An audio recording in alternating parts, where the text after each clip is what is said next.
ELL329 History of Linguistics. My name is Andrew Linn and I am Professor of the History of Linguistics at the University of Sheffield. As far as I know, I'm the only person in this country who has the title Professor of the History of Linguistics, and the History of Linguistics is something of a specialism of Sheffield University. It's a unique part of your programme and something you would be unlikely to be able to study to the same extent at any other university in the UK. My own personal interests are at the moment primarily related to the role and status of the English language in Europe, but I've published a considerable amount of articles and several books on the history of language study in various contexts. I wrote a book some years ago on the creation of a new written language in Norway in the 19th century. I've written several articles on the emergence of applied linguistics as a distinctive area of linguistic study, and I've also written a book and several articles on the process of language standardization, how a standard language has been created from dialects in several different contexts in the past. I'm also very interested in computer applications to research and have just finished a project funded by the Arts and Humanities Research Council using 3D virtual world technology as a historical research tool.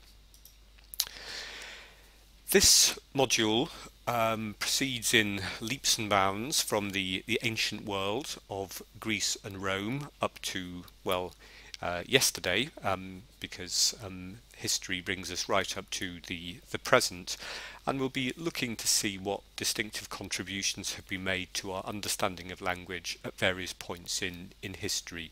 So we begin with the ancient Greek philosophers, with Socrates, Plato and Aristotle, three of the greatest, most influential thinkers of all times, and because language is so fundamental to our world, how we interact with each other, they had strong and interesting views about the nature of language. We then follow language study in the Middle Ages and the Renaissance, when the study of language turned from a focus on language teaching, and specifically the teaching of Latin, to the study of the vernaculars and the first grammars and dictionaries of the modern languages. Moving up to more recent times, we follow linguistic thinking through the highly productive 17th century and look at how ideas about language developed across Europe in that period. Moving on to the 19th century, we see how an awareness of non-European languages came about and the kind of influence that had on the kind of questions that people were asking about language, and moving smoothly on to the 20th century, we consider the work of the major thinkers on language in that century, people like Ferdinand de Saussure and Noam Chomsky, but also many others, because one of the important insights of this module is that the study of language is not just about the major players. It's not all about the views of, for example, Chomsky. There have been many and varied views and thoughts and insights into language throughout throughout Western European intellectual history. We finish with some case studies, such as the history of English teaching. There are two assessments on this module. The first one is an essay of 2,500 words, which allows you to select an area of linguistics that you're particularly interested in, either because you're studying it in another module or because you've come across it as part of your program at level 1 or level 2.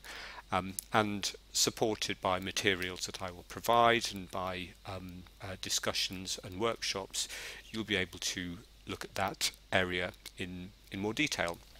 The second assessment is an examination, and there'll be a class dedicated to assessment preparation, and the exam will look at the most recent development of linguistic thought, the emergence of the modern discipline over the past couple of centuries.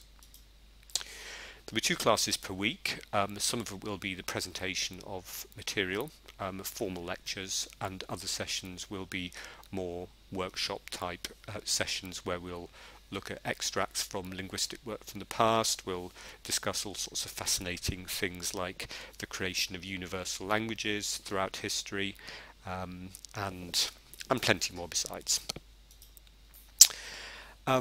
If you are interested in getting a sense of what the history of linguistics covers, what historians of linguistics get excited about and what they write about and talk about, you could have a look at the website of the National Society for the History of Linguistics, the Henry Sweet Society, which I chaired until this year and which has a long and productive association with research in Sheffield. If you'd like to know more about the module, it's wide-ranging. It'll allow you to get a much better understanding of European history more generally, and indeed history beyond Europe, which is a real added bonus for somebody doing a degree in a language discipline. It brings a whole new dimension to your knowledge and your transferable skills. If you want to find out more about it, then please feel free to get in touch, and my contact details are on the screen now.